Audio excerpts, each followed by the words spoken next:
Olá! Nessa aula vamos falar sobre recursos naturais, renováveis e não renováveis. Esse conteúdo é específico da disciplina Elementos de Ecologia e Conservação. O conteúdo aprofundado eu estou disponibilizando na descrição do vídeo. Recursos naturais. Os recursos naturais é específico do ambiente. Assim, esses recursos são utilizados pelo organismo. O exemplo de recurso atmosférica, águas interiores, os estuários, o mar territorial, solo e subsolo e fauna e flora, além dos recursos não renováveis. Assim, os recursos não renováveis são aqueles que se esgotam. O exemplo, petróleo, carvão mineral, ferro e outros componentes utilizados mas na construção de ferramentas pelo ser humano. E os recursos renováveis é o quê? É regenerado após o uso. Podemos dizer que os recursos renováveis eles são regenerados, sim, mas se não houver um controle, um devido controle, ele pode não ser renovável. Por exemplo, a água. A água é um produto renovável, mas se há um excesso de poluição, é difícil regenerar ou realmente pode demorar o seu processo de regeneração. O exemplo de recursos naturais não renováveis. A maioria dos recursos não renováveis são vindos de minerais. O exemplo, carvão, petróleo, areia, cimento, ferro e zinco. Esses são alguns exemplos. Esses minerais são mais utilizados na construção de algum bem durável. Outro exemplo, no caso do carvão e petróleo, eles são poluidores atmosférico e líquido e nesse processo pode contribuir pelas chuvas ácidas, aquilo que falamos em outras aulas sobre o ciclo do enxofre. Onde é utilizado o petróleo e o carvão? As indústrias liberam muito esses componentes e também é utilizado como combustível e outros mais. No petróleo também é utilizado na confecção de plástico, de cosméticos e outras mais. E as fontes renováveis. As fontes renováveis são biomassa, vento e sol. E no caso do mercúrio nos rios, ele prejudica os biotas locais. E os recursos renováveis florísticos. Quando a gente fala de florístico, a gente fala das plantas, em que da vegetação ela pode, com os processos que envolvem florísticos, também está envolvido nas atividades negativas que pode fazer com esse ambiente, com esses ambientes que envolva a flora, que o exemplo são atividades de desmatamento. E assim, essas atividades de desmatamento pode ocorrer alterações nos habitats dos animais que habitam nessa região.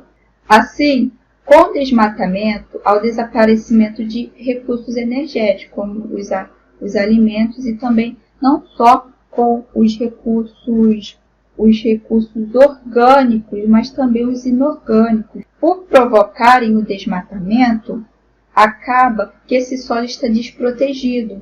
Assim, a chuva, se ocorrer o caso da chuva, essa chuva ela pode transportar esses minerais, esses nutrientes do solo para outras regiões, e assim perda de recursos energéticos. E outro caso, a desertificação pode ocorrer pelas variações climáticas, mas também pode ser pelas atividades humanas nessa região, assim perdendo a característica habitual e assim sofrendo desertificação. E assim a renovação dessa vegetação depende da seguinte forma: a fauna, que são as plantas, o solo e a água, e assim possibilita a renovação da vegetação. E a degradação direta pode ser pela agropecuária e pela extração de madeira nobre. Essa agropecuária pode deixar o solo infértil e também extração de madeira.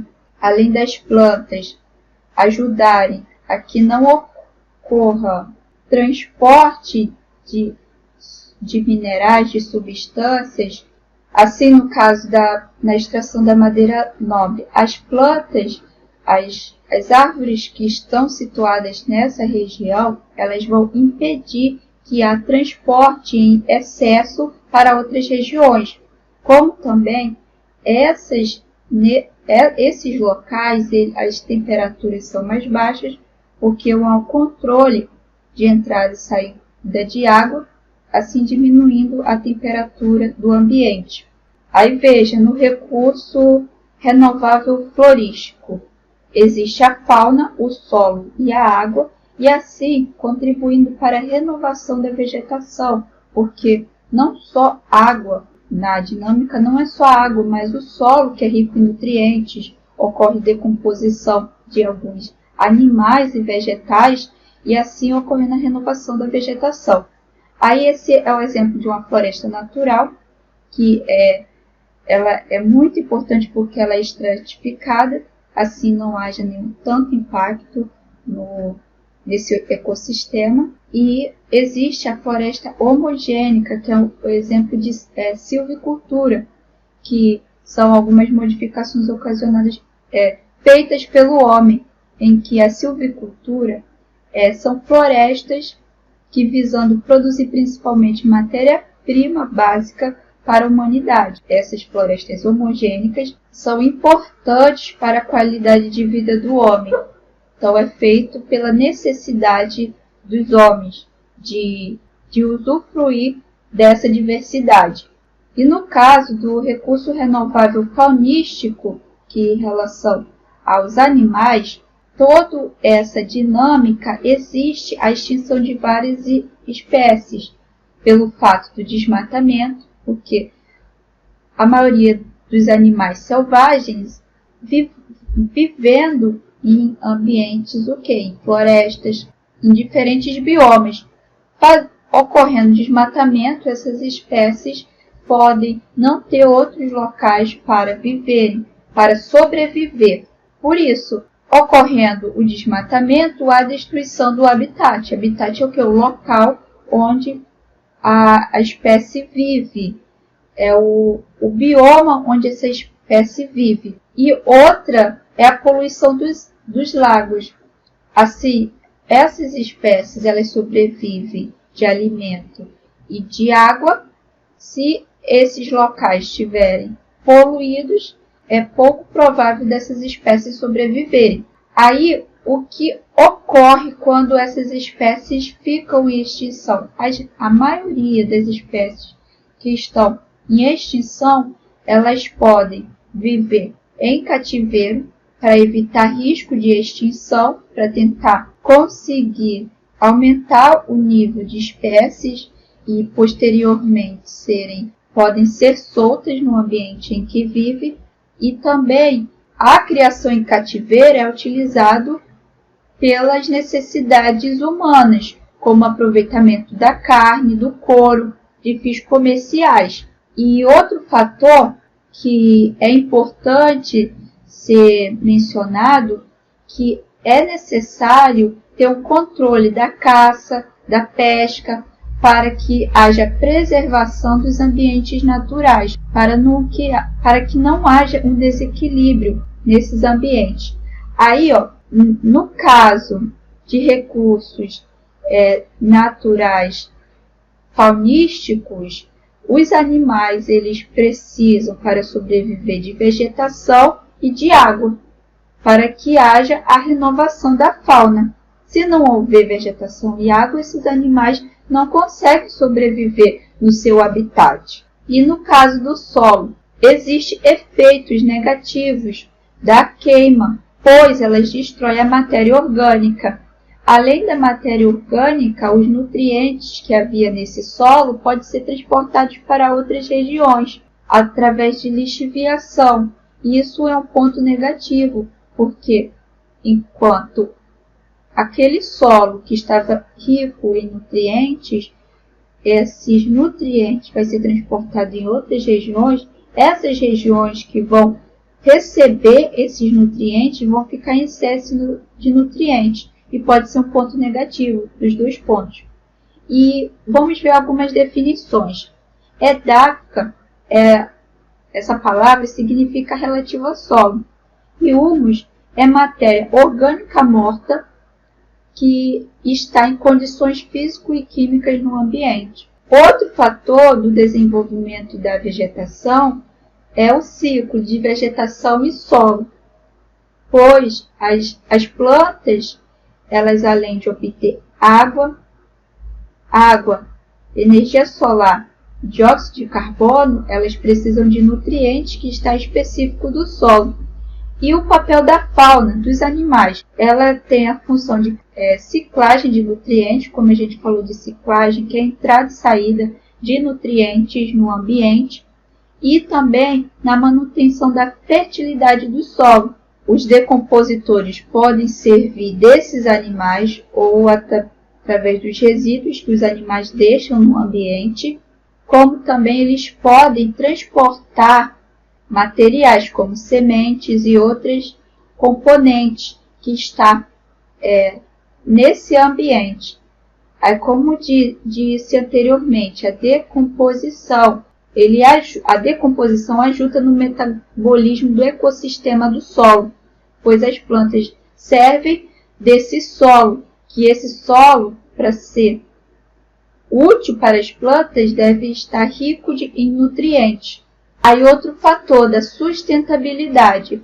Sustentabilidade a definição é criar a possibilidade de continuar, ou seja, significa sustentar, apoiar, consertar e cuidar. Assim, os ambientes antropizados, que são ambientes modificados pelo homem, usam o solo, que não é nem um pouco sustentável. Eles não cuidam, eles não conservam. E esses ambientes que não são sustentáveis, eles são utilizados para o ambiente agrícola, para a plantação de vegetais, de plantas que são fontes essenciais para os seres humanos, e pela pastagem. O ecossistema ele funciona como fluxo de energia e clivagem de minerais, como falamos anteriormente. Esse fluxo de energia são o quê? No caso da clivagem, entrada e saída de substâncias, de minerais, importantes para o ambiente. Aí vamos ver, a vegetação ela precisa de nutrientes que está disponível no solo, e a vegetação também contribui na proteção desse solo. Então, esse ciclo, vegetação e solo. Existem alguns animais que estão dispostos nesse solo, que são nematóides, minhoca, cupim, tatuzinho de quintal, centopeia. E em relação a outra definição, que essa vegetação ocorre a doação de matéria orgânica no solo. Assim, esses decompositores, essas bactérias, esses fungos ajudam na ciclagem de nutrientes, que é importante para que haja essa diversidade de organismos. E no caso da água, ela tem a capacidade de renovação. Aí ela tem algumas mudanças de estado, que é evaporação, transpiração, água superficial, água subterrânea. Isso está composto no ciclo hidrológico da água. E no caso dos rios, eles são temporários. E eles só surgem a partir da estação da chuva, em condições climáticas favoráveis. Mas, mesmo assim, como vimos em outras aulas, os rios e os lagos eles são a parte mínima da quantidade de água que existe no planeta. Vimos que 97% é de água dos oceanos e dos mares, e em quantidades mínimas, que equivale a 0,006, é composto de água dos rios, mares e águas subterrâneas. Os seres humanos eles utilizam as águas do rio, dos lagos e de subterrâneo. Mas essa pouca concentração de água, o homem ele acaba o quê? Poluindo o solo, alterando o solo, e esse solo também, essa água, pois tudo tem a ver o solo com a água. Se o homem polui o solo, quando há momentos de chuva, esse solo poluído, essas substâncias que possuem no solo, pode ser transportado para rios e lagos e poluindo também os rios e lagos. Assim, existe a seguinte situação: o homem, e existe a cobertura do solo, em relação ao solo e água da chuva, o essencial disponibilizar da água para o homem. Vamos ver a seguinte forma: esse é o ciclo hídrico. Existe evapotranspiração das plantas, formando condensação, formando nuvens. Excesso de nuvens forma precipitação, e a água superficial, a água subterrânea, passa pelas seguintes regiões até chegando em rios e lagos e até oceanos e mares. Aí o caso que falamos, o homem ele necessita da cobertura do solo, pois a relação do solo e a água da chuva é o processo que faz com que haja disponibilidade de água para o homem. E é só. Esse conteúdo, a aula completa, detalhada, está disponível na descrição do